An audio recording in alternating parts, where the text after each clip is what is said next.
buong universe, magandang hapon po sa inyong lahat. Maayong hapon kaninyong tanan mga ka-partners. Naimbaga mali. Maupay nga kulop. Maya pagat panapon. At buenas tardes. Good afternoon po sa inyong lahat. Saan man kayong bahagi ng mundo, wini-welcome namin kayo. Dito sa paboritong tambayan ng mga nagnenegosyo at kanilang kasosyo. Dito lang sa Patok, may oportunidad sa bawat katok. Kung nais nyo kaming katok, maaari pong tumawag sa 883-63875 o sa 8801-9836. At pwede nyo rin kaming i-text sa 0927-540-2241. At syempre, mag-iwan ang inyong comment at greetings sa ating Facebook at YouTube live stream sa DZAR 1026 at sa Patok sa DZAR. Ayan mga ka-partners, kitang-kita rin po tayo sa GSAT Channel 40 nationwide. At kami po ang inyong makakasama ngayong hapon. Ako si ka-partner Wella. At ako naman si ka-partner Jillian. Kumusta po ang inyong hapon, mga ka-partner? Mabuti. Ayan, gaya ng ating ginagawa araw-araw. Siyempre, pag-uusapan natin ang mga patok na mga negosyo ngayon.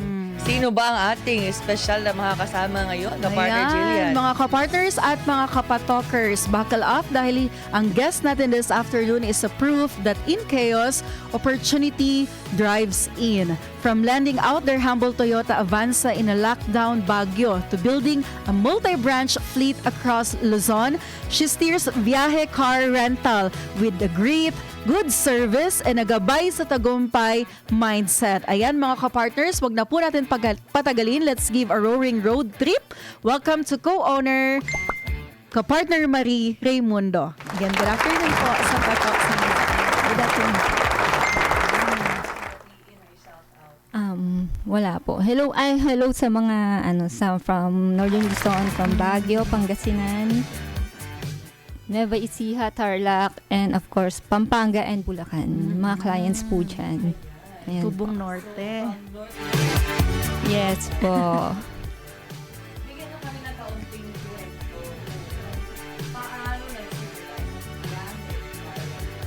Biyahe Car Rental po, we started sa Baguio City. Nag-start po kami sa Baguio City nung during lockdown, that's year 2020. Bale, nag-lockdown po, nagkaroon ng COVID-19. And then, nawala po yung mga bus, yung mga public transportation. So, dito po, akala po namin wala kaming, So, meron kaming Toyota Avanza, pinaparent po namin siya. And then, kakalabas lang po ng aming van, the NV350 2020, year 2020. So, dun po kami nag-start. Until sa every year, naglalabas po kami ng car kasi yung demand po is tumataas. Ganun po. Kung yung product po namin is konti pa lang, so kailangan po namin magdagdag sa fleet namin habang tumataas po ang demand. Nag-start kayo nung pandemic. Yes What po. gave you the courage to start na alam naman natin ng pandemic, marami nagsara na business. Ano yung nag-push sa inyo? Ang sa amin po kasi, we embrace the risk. Kasi it's very risky po kasi COVID-19 po yun. Siyempre yung sakit, talagang kailangan po nating i-embrace ito. Kahit na alam natin na merong COVID-19, kailangan po namin gawin ito. Kasi marami pong yung mga tao na lockdown sila sa isang place, especially sa Baguio, Benguet, na lockdown po sila. Kailangan po nilang umuwi sa mga lugar nila, nawalan sila ng mga trabaho. So, ang ginawa po namin, kailangan po namin silang ilikas. Dalhin sila sa mga kanya-kanya nilang mga bayan. So, yun po ang ginawa namin that time. Doon po talaga kami lahat nag-start. Do you recall the first time na may nag-rent ng inyong car? Ano yung feeling? Yun po, parang masaya po. Tapos lalo na po yung nung may nag-rent na po sa first time, the second time, na hindi na po namin sila ma-accommodate. Meron pa pong time na talagang sa isang biyahe. Lahat na po sila. Sige, pinagsasabay na po namin. And then pag napunta na po kami sa example sa Nueva Vizcaya, napunta po kami Nueva Vizcaya, yung mga taga Nueva Vizcaya, nililikas na rin po namin papunta ng La Union hanggang sa makauwi po kami ng Baguio. Ganun po yung ginagawa po namin. May pahinga pa kayo? Yun po, iba-iba Kasi malalayo ang biyahe di ba? Yes po. Iba-iba po yung driver. So, naghahanap po kami ng mga driver din na gusto nilang magtrabaho that time kasi wala po talagang mga trabaho, natanggalan ng trabaho, mostly yung mga drivers po. So kinukuha po namin dati yung mga taxi drivers ng Baguio kasi bawal nga po silang magbiyahe. Oo. Sila po yung mga kinukuha po namin nung time na yun. At least nakatulong din kayo, di ba? Kasi nakatambay sila sa Opo, bahay. Mga tama po. freelancers sila. Yes po. Bakit biyahe? Car rental ang pangalan. Biyahe kasi yun nga po from the word biyahe. Yun, ang Sino nag-isip Tagalog niyan? biyahe. Opo. Una po kasi hindi po talaga biyahe is parang safe travels mga ganun. And nung nag-start po kami ng business permit, yung parang yun po yung inapprove nung DTI. Opo. Yun po. So, ayun po ka-partner, ano po yung para sa inyo yung pinaka game-changing decision po ninyo right after nung lockdown tapos nag-spark na ng growth po yung business? Yung game changing po, yun nga po, yung pumunta na po kami ng Pangasinan. Kasi we're from Baguio nga po. Oo. And then naisip po namin, yung demand po kasi tumataas. So, why not go from other places for another branch? Nag-branch out po kami ng Rosales, Pangasinan. And then, nung nasa Pangasinan na po kami, doon po namin na-realize na marami din naman po pala talagang mga clients kaming nakukuha. So, until sa every year, lumilipat-lipat po kami. Meron na kaming Tarlac, Nueva Ecija. Ngayon po, nasa Clark na rin po kami. Malapit na ng Metro Manila. Ano po, malapit na rin po kami Paano dito. kayo nag-i-scout ng bagong location? Like, parang nakita nyo lang yung demand o may nag-recommend sa inyo? O pinag-aralan nyo talaga? Actually po, ngayon marami na rin po kami from Manila. Especially po sa NAIA. Kumukuha po kami doon. Kaya yun po, yung demand din po talaga. Kaya kung halimbawa kung meron po yung mas maraming demand, doon po kami talaga nagfo-focus ng mga branch. Balang araw ba na-imagine nyo na aabot kayo ng Visayas, Mindanao? Yes po. Ayun! May Iniisip na rin vision. po. Opo, yun po Oo. yung vision po namin. Pero as of now po, tapos na po kami sa Northern Luzon, nasa Oo. Central Luzon po kami. Central na. Yes po. And O, then punta next na ng na Metro po. Manila, tapos Opo, South. next na po dito. Ayun. At least, diba, meron talagang trajectory yung ano ninyo, Yes po. business. Talagang pinaplan po talaga namin siya. And then siguro po yung parang every year ganito, meron pong growth na nangyayari. Ganun po. 5 years na kayo, diba? Yes po. Kung iisipin mo yung nag-start kayo tapos ngayon, ano yung malalaking changes na nakita mo? Marami. Yung fleet po, doon po kasi nakikita eh. Kasi we started talaga from yung personal pa lang po namin na Toyota Ngayon, ilan na Avanza. ba? Ngayon, 16 na po ang... 16! Opo. Oh, diba? 16 na po yung cars namin. Iba-iba po yun. Yun po yung big, talaga makikita mo yung changes, yung growth nga po niya. Nakita ko nga dun sa major challenge ninyo, kung pwede mo maikwento yung parang na-damage yung sasakyan, kailangan palitan ng bago. Yes po. Yung, Paano kayo nakalagpas nun? ganun po. Na total wreck po kasi yung car. Na bangga po siya sa T-Plex. Ano yung driver ninyo? O Ano po, Talaga? yung renter po mismo. Renter, So, kailangan pong, noong una po, inisip po namin i-repair, pero hindi na po siya ma-repair. Kailangan na po siyang palitan. So, ang ano po namin, yung renter, kung ano po yung hininging bayad yung sa repair, yun po yung binayaran po nila. And then, dinagdagan na lang po namin para po mapalitan po yung car. Ganun po. Pero ngayon, parang handa na kayo sa mga ganyang risk. Yes po, kasi ilang beses na po Pero nangyari. ilang beses na, hindi maiiwasan. Lagi pong, yun po talaga lagi yung nasisira, nababangga. Yun po lagi yung nangyayari sa mga sasakyan. Talagang kahit madaling araw po, tatawag po sila, nababangga. Pupuntahan po talaga Hindi namin. maiiwasan. Opo. Yun din yung parang challenge sa business na ganyan. Yes po, at kailangan po naming harapin talaga siya. Kasi nakita ko nga dito parang psychological and financially, na-stress talaga kayo, di ba? Yes po. Umiyak ka din. Noon na po, nung sa Baguio po kasi mahirap po kasi talagang maglabas ng malaking halaga. Lalo po pag sasakyan. Pero nung medyo tumagal na po, siguro po, dahil siguro naplano na, tsaka nangyari na po, alam na rin po namin yung gagawin the next time. Marami po ba kayong kakompetensya sa ganitong klaseng negosyo? Marami po. Mm-mm. Ano Marami yung po masasabi mo na competitive edge po nitong biyahe? Sa amin naman po, hindi naman po kami talagang nakiki-compete kasi kung ano po yung market namin. Kasi meron po kasi yung mga car rental talaga na pang city drive lang. Meron din po mga car rentals na hindi naman nila kayang i-accommodate na lahat ng mga clients. Kaya wala naman pong sa aming problema yun. As long as na wala pong siraan. Oo, Wala, importante yun. opo, ganun. Wala pong wala pong naapakang ibang tao. Ayun. So, yun yung isa sa mga values ng inyong kumpanya. Yes po. And then, yung iba naman po, recommendation na lang po. Wala na pong competition. Ganun na lang po sana. Speaking of recommendation, ano yung mga pinakamagandang natanggap ninyo na mga feedback? Yung service po namin. Kasi yung service po namin is kakaiba sa mga car rentals na nakikikompete sa amin. Kasi kami po, ang service po namin is inter-branch. Example po, ibibigay po namin yung sasakyan sa Baguio. Ibabalik po nila ng Clark. Ah, pwedeng ganun. Opo, ganun po yung service namin na hindi po kayang Ano siya, tapatan ng iba. komportable, di ba? Yes Accessible. po. Yun po ang gustong-gusto po ng mga clients namin. Kahit ako gusto ko ganyan, di ba? Opo. Kung halimbawa po, kukunin po nila sa Pangasinan, Nueva Ecija, ibabalik po nila sa Naiya. So pwedeng po. ganun. Opo, ganun po sa amin.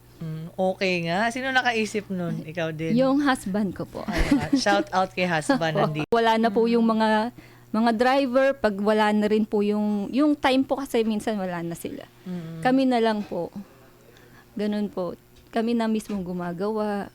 Hands-on talaga. Opo, hands-on po kami. Gaano ka, advantage pag yung business partner mo, asawa mo? Para sa akin po, mas maganda po kasi kung the same page po kayo, mas madaling umangat. Mas madali kayong mag-grow, mas madali nyong magagawa lahat at magagampanan yung trabaho. Kung halimbawa po, meron naman po kaming pagkakaintindihan. Hindi po kasi namin pwedeng isama ang personal sa business eh. Kailangan business muna, saka na po muna yung personal. Dapat balansehin mo rin talaga, no? Opo. Yung Complete package. complete package Yes sa personal po. versus business. Yung personal sa bahay muna. Yung business dun po tayo sa labas. Ano bang pinaka parang masasabi mong importanteng ugali ng isang negosyante para maging matagumpay? Para sa akin yung financial responsible. Kasi importante po yan. Marami nagkakamali dyan. Yes po. Oo. Yung kung paano ka maghawak ng pera, paano mo paikutin yung pera, at paano ka maglabas ng pera. Yun po ang masasabi ko dun. Ano yung pinag-aralan mo yun? Or along the way na lang natutunan mo? Yes po. Everyday po namin nagagawa, especially po pag katulad po sa amin na yung maintenance ng sasakyan, yung Magastos pagpalit po, opo, sobrang gastos po. Kailangan din po namin isipin na kung yung pinakamura bang pyesa or yung pinakamahal po ba ang bibilhin namin or kung ano yung worth it na kailangan namin bilhin para sa sasakyan. Ganun po. Kasi syempre, kailangan din yan, high performance yung sasakyan, di ba? Yes po, kailangan Kasi yung po safety dun nung nag-rent. well-maintained. Ayun. Sa, regarding po sa fleet management, paano nyo po sinusuri kung kailan dapat i-repair lang or i-total loss na yung mga sasakyan? Sa mga repairs po kasi yung husband ko po ang siya. Then tinuturo niya sa mga drivers namin. Kung hindi naman, minsan po kasi yung mga clients namin naabutan sila na merong sirang ganito. Oo, yung mga ganun. Ganun. Pinupuntahan po talaga ng mga drivers namin yung Malayo. sasakyan. Ang galing. Opo. Kasi mostly naman po, pag sinabi nilang pupunta sila ng Pangasinan, kung malapit naman po sa sa branch namin, pupuntahan po siya ng driver, i-check po nila. Ayun. Ganun. Ilan na ba yung branches ninyo? 3 po. 3. Opo. Pangasinan, Baguio, tsaka Baguio, sa Naiya. Central Luzon po. Central Luzon. Sa Clark po. Ayan yung mga naka-flash sa inyong screen, mga kapartner. Paano ba yung sistema or proseso para makapag-book ng rent? Ano ba, advance ng ilang araw o pwedeng on the day? Kasi po, ang mas maganda po kasi sa amin yung advance booking po. Para po ano po sila ng allotted na dates. Pag ano naman po, pag on the spot, meron po kasi kaming 3 to 5 hours prepare time. Hindi po namin siya okay. binibigay agad-agad. Kailangan po namin i-prepare muna yung units.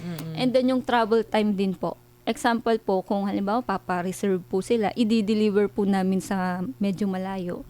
I-check po namin yung travel time kung ilang oras po madi-deliver. Yun. Ganun po. So, wag excited. Yes po. Relax lang. Opo. Tapos may mga packages ba kayo for barkada, pamilya, may mga ganun ba kayo? Wala po kaming ganun. Ang ano na lang po namin, ang binibigay na lang po namin, if long term po, bumababa po yung prices. May discount. Yes po, yun po. Pag Discounted. suki. Yes po, pwede rin po sa suki. Dinideliver na nga lang po talaga namin yung sasakyan, kung saan nila gusto, kung ano. Depende po kung ano po yung demand po nila. Galing. So may plano po kayong mag-update po or mag-upgrade po ng website ninyo? Yes po. Oo, yung mga tech features po para sa innovation this Yes, year opo. 2025. Every year po, nag-check po kami actually yung medyo outdated po siya. Pero, tine-check po namin kung ano po yung mga pwede pa pong i-add. Para po mas madali at mas comfortable po yung mga Oo. clients kung paano sila mag-book. Galing. Usually ba yung mga nagbubook sa inyo for ilang araw ba o weeks? Yes, Tapos anong buwan yung pinaka-peak? ang pinakamatagal po namin na nag-book po sa amin, meron po kaming 2 years. 2 years? Opo, 2 years po sila. 2 Hindi to naman 3 nila years. sinira yung sasakyan. Ano po? Yung maintenance po sa amin. Okay. Kinukuha so, po namin. parang may regular din na pag-check. Yes po, may Oo. PMS every month po yun. Okay. And then, ang peak po talaga is December, December. January. Yan po ang peak ng mga... Kasi mostly po yung mga kababayan natin, umuwi sila sa Pilipinas. Yes, oo. Yan po, medyo mahaba-haba ang bakasyon nila. Yun po ang peak. And then, mahaba po ang mga rent nila like 1 month, 2 months, Oo. ganon. Kasama ang buong pamilya banding. Yes po. Basahin ko lang yung comment from YouTube Live. Si Clay Perez, hello po, watching live here in BGC. Kahit pa wala ang signal, go pa rin. Ako sa pag-watch kasi I'm learning po dito sa Patok Show. Thank you so much. Yung next natin na commenters. Ito ka partner, since yung work-life balance po ninyo, no? Nakikita ko kasama niyo yung inyong pamilya. So bilang co-owner, bilang nanay, ayan, bilang businesswoman, how do you avoid yung burnout traffic? Hindi ko kasi yung mga anak ko po kasi hands-on din po kasi ako sa kanila eh. Wala akong yaya. Pero pag sa work po kasi sa biyahe, meron naman po kaming mga drivers. Meron din po yung sa page namin. Meron po kaming kanya-kanyang allotted task. Yun po yung, kung ano po yung task ko, yun po yung sa akin. Yun po yung gagawin ko. Same din po sa mga staff namin. And then sa husband ko, may sarili din po siyang allotted task. Yun. Ikaw yung parang spokesperson. Opo, parang ako po yun. Ako po yung nababalanse frontline. naman. Doon sa mga Oo. gustong mag-start ng kanilang sariling negosyo, anong pwede mong maipapayo sa kanila? Doon po sa mag-start. Yung mga walang idea talaga. Ayun. Yun po, kung ano po yung para sa kanila yung napupusuan nila, wag po silang matakot na yung sa mga risk. Na iniisip kasi nila yung risk is lead to failure. Pero actually po kasi ang risk po kasi pwede po kasi siyang maging opportunity. Na yung opportunity na yan, pwede po silang mag-grow, sa innovation. At magiging din po siya, magli-lead to positive change po. Kaya wag silang matatakot sa mga ganyang risk. Especially doon sa mga iniisip nila wala kasi akong puhunan. Ayun po, Diba? kung wala po silang puhunan, itry po muna nila yung small things pa lang. Hanggang sa lumaki ng lumaki. Doon muna silang mag-start. Ayun, wag mahiyang kahit maliit lang, di ba, mag-start agad. Yes Kung po. gusto mo talaga. Opo. Ayun. So ano po yung naging gabay niyo po sa tagumpay para makamit po yung biyahe ng tagumpay?